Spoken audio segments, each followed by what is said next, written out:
Mayong hapon. Kumusta po kayong lahat? Kumusta po ang aking mga tanim? Okay na po si Inday.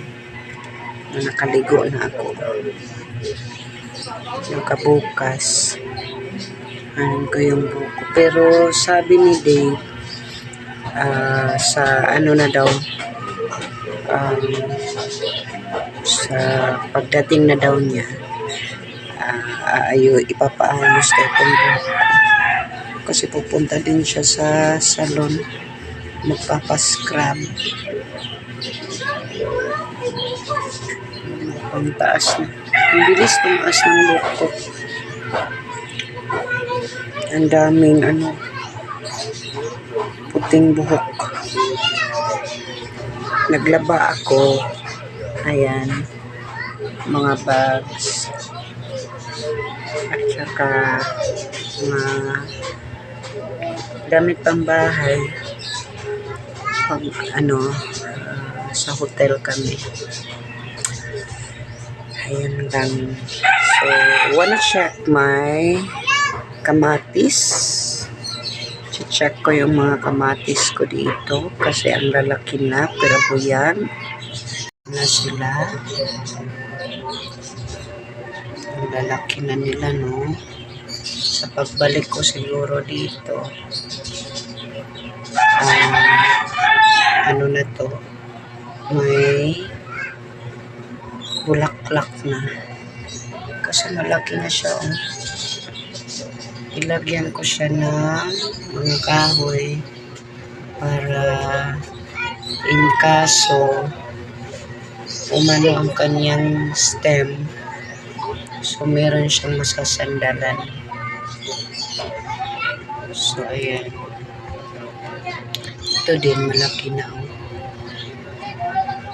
Ano tong kamatis na to, yung mga malalaking bunga,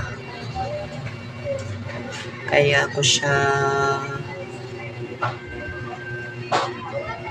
yung mga buto dyan, baka makaano tayo. Ayan, so hopefully mamunga to.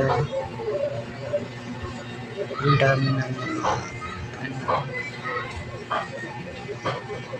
lumigas. So, ayan na siya, guys. May kamatis ba? Kamatis. Ang taba niya. Pero buyag. Ang aking update for today's video. Medyo okay na ko. Okay na ang mata ko. Hindi na siya gaya ng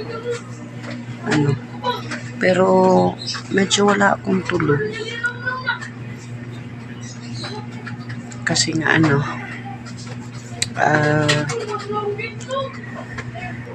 inuubo-ubo ako. Grabe yung ubo, grabe yung ngayon meron pa konti, may sipon nga pa. So pero medyo okay na. At least nakaligo na ako. Ang buhok ko parang si Karayan. Pakels. Bahala na. Anyways, that's all for today. This is Sir Inday. Maraming salamat po sa inyong pagtanaw.